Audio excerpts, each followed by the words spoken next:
We are going to discuss about the general characteristic features and affinities of bryophyte. This is the part of paper second in BSc first year of subject botany. This term bryophyta that has been derived from two Greek words. Bryon means moss and phyton means plants. This term bryophyta was coined by Brown in 1864 for algae, fungi, lichens and mosses. Later on, algae, fungi and lichens were placed in Thallophyta and liverworts and mosses in Bryophyta. The bryophytes are the first land plants, that is, they are adopted to grow in terrestrial habitats, mostly on the moist and shady places. Some species are aquatic, for example Rixia fluitans and Rixiocarpus natans. Porella grows as an epiphyte on the tree trunk, while Redula protensa is an epiphyllous bryophyte, that is growing on the leaf surfaces. The plant body is thalloid, that is not differentiated into root, stem and leaves.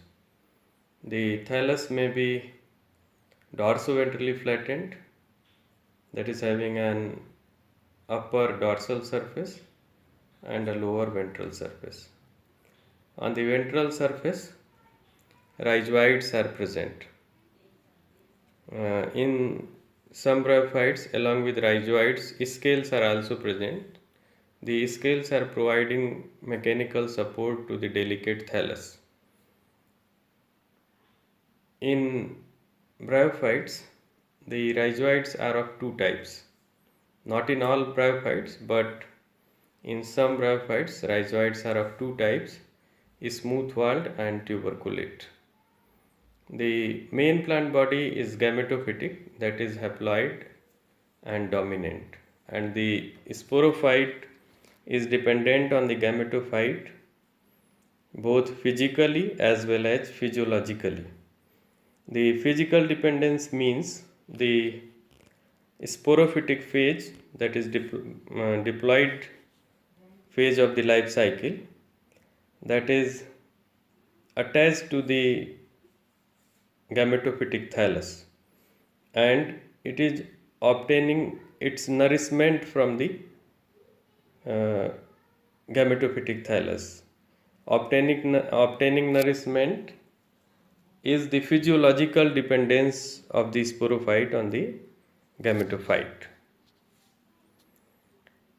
Here there are some figures which are representing the different gametophytic thalli of the bryophytes. Figure A and B are representing the Rixia. The thallus of Rixia as well as of Markensia, which is shown in the figure C. These are dorsoventrally flattened thalli. They are having an upper dorsal surface and a lower ventral surface. The figure E and F are representing the erect gametophytic thallus, in which there is an stem or axis, and the lateral appendages, that is leaves, are also present. The figure E, that is of Funaria, and F, that is of Polytrichum.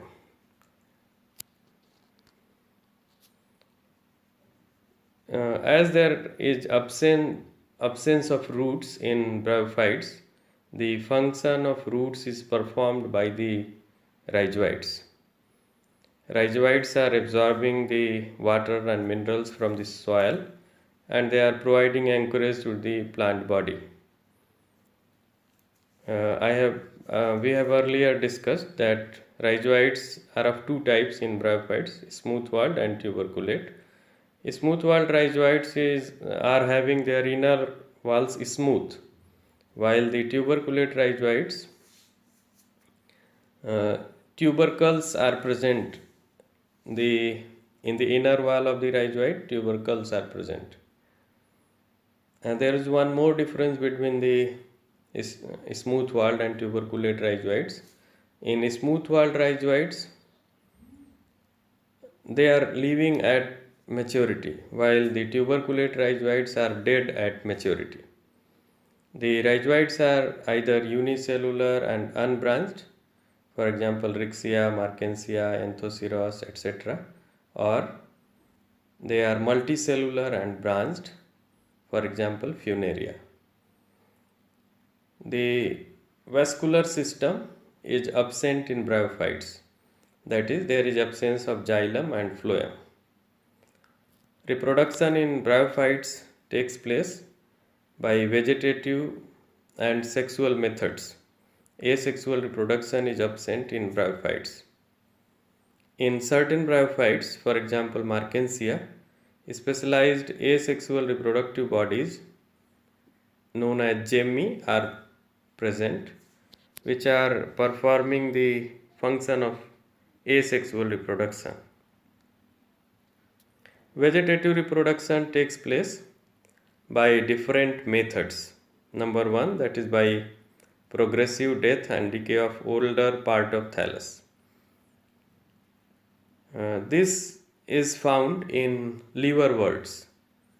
In liverworts, that is members of Hepaticopsida, when the cells of the posterior region become dead and disintegrate, and when this disintegration reaches up to dichotomous region, the branches get separated.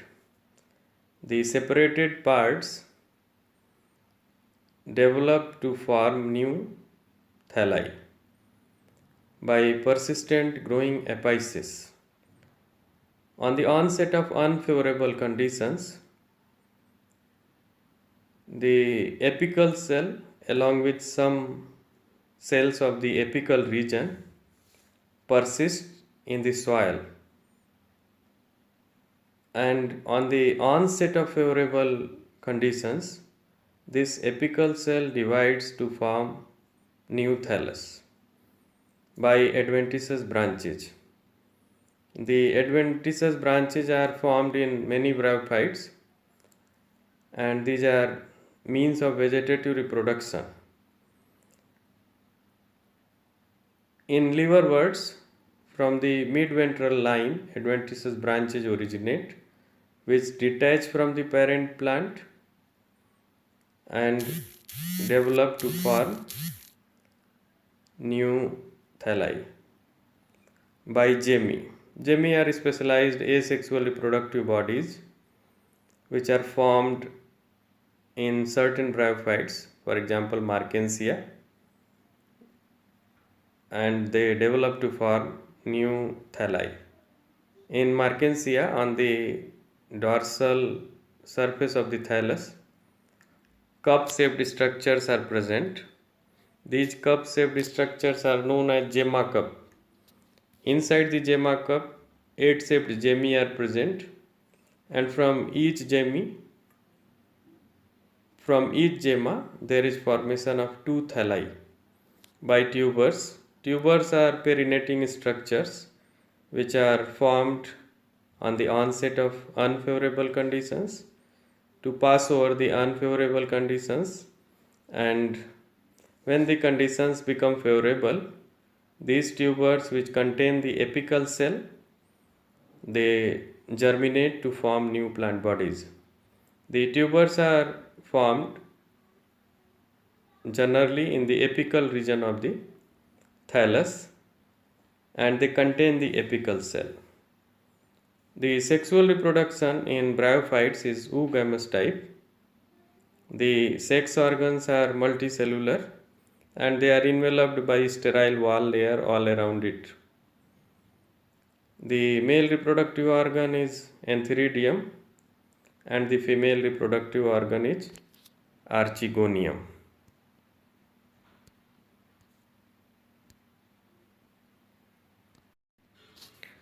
The antheridium is a stalked structure which is elliptical or globose in shape and is surrounded by a single layered sterile wall. The archegonium is a flask shaped structure and that is differentiated into a long neck and a broad venter. Inside the broad venter, there is a single egg cell and single venter canal cell. In the neck region, neck canal cells are present. The antherozoids, which are formed inside the antheridium, are formed in large numbers. They are biflagellate structures and motile. While there is formation of a single non-motile female gamete, which is known as ovum or egg cell, that is formed inside the archegonium. The antherozoids are formed by the metamorphosis of androcytes. The androcytes are formed by androcyte mother cells. In bryophytes, water is necessary for fertilization and it is required for the movement of antherozoids. That is why bryophytes are known as amphibians of plant kingdom. Similar is the case with amphibians. The amphibians are adapted to grow on the land surfaces, but fertilization takes place in water. Similarly, the bryophytes are adapted to grow in terrestrial environment, but for the fertilization water is necessary.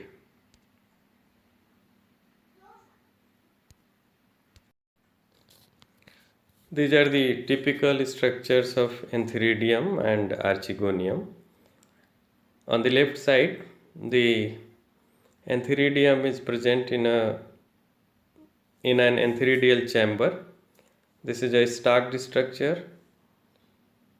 This is globose and is having a sterile boundary wall all around it. The androgonial mother cells are seen in the figure. These androgonial mother cells are transformed into androcyte mother cells, and androcyte mother cells ultimately form the androcytes, which metamorphose into androcytes. The antherozoids are biflagellate structures. On the right side, a flask-shaped structure is present. This is showing the archegonium, in which a broad venter and an elongated neck is present. The neck is bounded at its apex by the cover cells. Inside the neck canal cells are seen, and inside the venter, single venter canal cell and a large egg cell is present.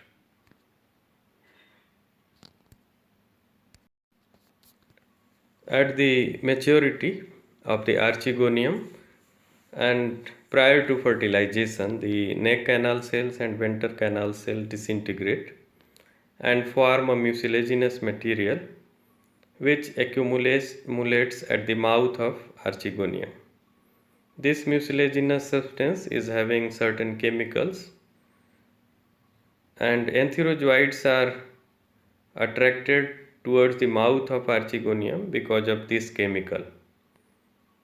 That's why this kind of attraction of antherozoids towards the archegonium is known as chemotropic or chemotactic attraction. Many antherozoids, they may reach up to the egg cell, but only one fuses with the egg cell to form the zygote. The disintegrated neck canal cells and venter canal cell provide pathway for the entry of antherozoids up to the egg cell. Development of zygote in bryophytes starts just after its formation. That is, there is no resting period. And zygote develops inside the venter of Archegonium.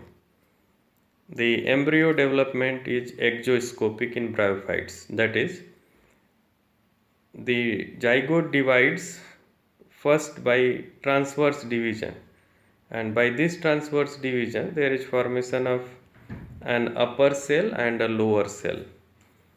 The embryo is formed by the upper cell. That's why it is said that development of zygote and or formation of embryo in bryophytes is exoscopic.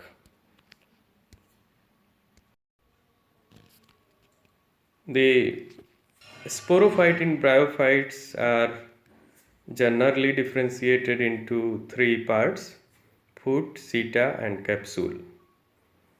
On the left side, sporophyte of Markensia is seen, which is differentiated into foot, seta, and capsule. In the capsular region, spores are present along with the elaters. Elaters are elongated structures which are known as sister cells of spore mother cells, and they are hygroscopic in nature. That's why they are helping in spore dispersal.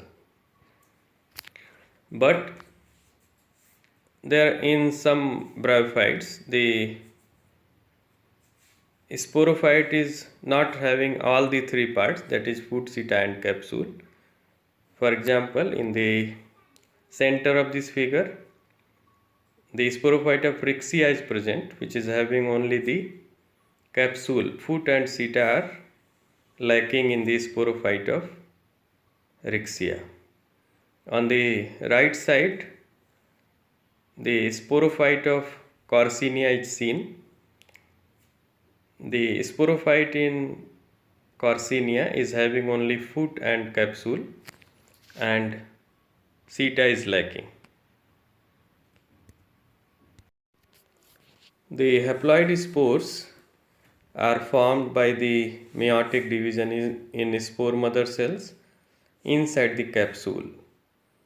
In some bryophytes, elaters are also present, as we have already discussed, and these are hygroscopic in nature. In some bryophytes like Pelea, bunch of elaters are present at the base of the capsule, and these bunch of elaters are known as elaterophores. These are also hygroscopic in nature, and they are helping in spore dispersal.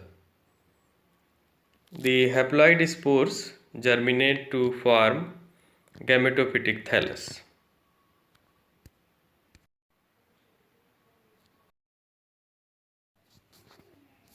Affinities of bryophytes, that is how they are showing similarities with their preceding groups, that is with the algae, and their succeeding group of plants, that is with pteridophytes. The similarities with algae. In both the groups, the plant body is thalloid. That is, main plant body is not differentiated into root, stem, and leaves, both in bryophytes as well as in algae. Main plant body is gametophytic in both the groups, that is haploid and dominant. Both algae and bryophytes are photosynthesizers, that is they are autotrophic organisms. The photosynthetic pigments are chlorophyll A, chlorophyll B, alpha and beta carotene, and xanthophyll. In members of chlorophyceae, that is green algae, pyrenoids are found associated with the chloroplast. In Anthoceras, pyrenoids are also seen associated with the chloroplast. This is also showing algal ancestry of the bryophytes. In algae, all the cells are capable of division, while growth in bryophytes takes place by division in the apical cell. In algae, reproduction is by vegetative, asexual, and sexual methods, while in bryophytes, reproduction takes place by vegetative and sexual methods only. There is absence of asexual reproduction in bryophytes. In algae, sexual reproduction is isogamous, anisogamous, or oogamous, while in bryophytes, sexual reproduction is always oogamous. The isogamous means the male and female reproductive structures, male and female gametes, are morphologically similar but physiologically of different types. If male gametes and female gametes are morphologically similar but physiologically of different types, it is known as isogamy. In anisogamy, the gametes are morphologically and physiologically of dissimilar types, but both the gametes, that is male as well as female, are motile. In isogamy also, both male and female gametes are motile.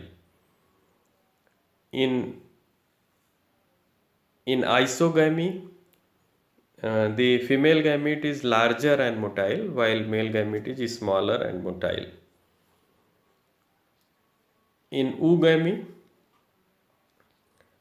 there is a bigger non-motile female gamete and a smaller and motile male gamete. In bryophytes, only oogamy is seen, while in algae, isogamy, anisogamy, and oogamy is found. In algae, sex organs are unicellular, and if multicellular, all the cells are fertile. While in bryophytes, the sex organs are multicellular and jacketed. That is, there is formation of a sterile wall layer around the sex organs in bryophytes. The male reproductive organ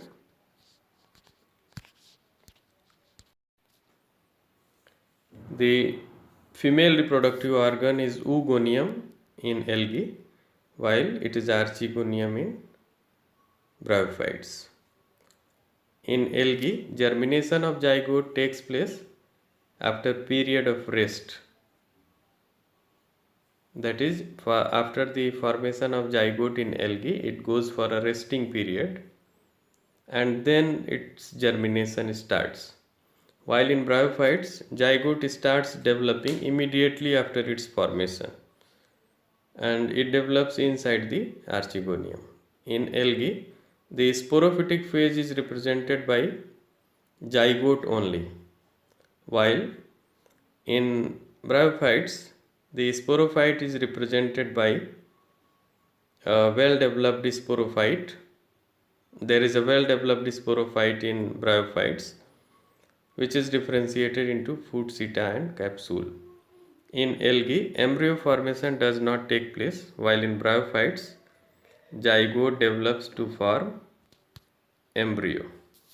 Now, affinities with pteridophytes. Similarities with pteridophytes. Both bryophytes and pteridophytes are terrestrial. That is, they are adapted to grow in the terrestrial habitat. Both the groups are archegoniate, that is, they are having archegonia as their female reproductive structure. The sex organs are multicellular and jacketed in both the groups, that is, both antheridium as well as archegonium are surrounded by the sterile wall layer.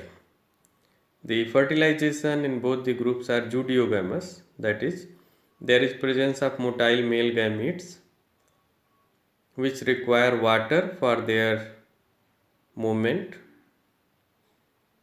That is, fertilization requires water.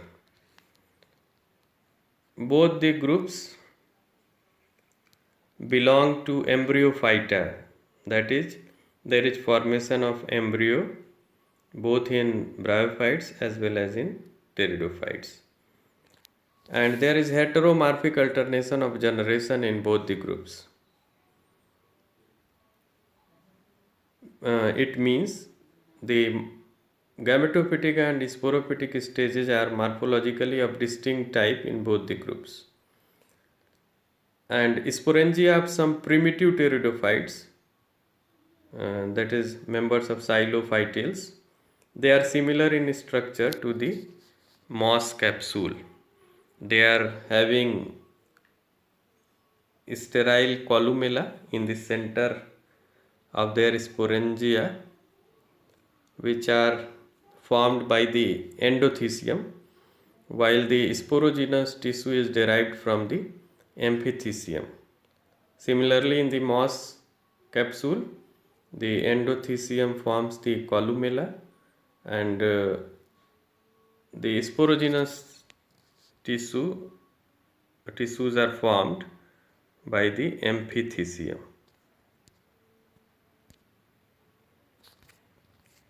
Now, dissimilarities with pteridophytes.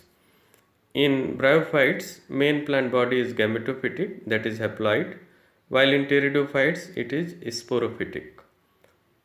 In bryophytes, plant body is thalloid, that is not differentiated into root, stem and leaves, while in pteridophytes it is differentiated into root, stem and leaves. Third, there is absence of vascular system in bryophytes, that is xylem and phloem are not found in bryophytes, while in pteridophytes there is well developed vascular system, that is xylem and phloem are present. In bryophytes, sporophyte is dependent on gametophyte, while in pteridophytes sporophyte is independent of gametophyte and is differentiated into root, stem and leaves.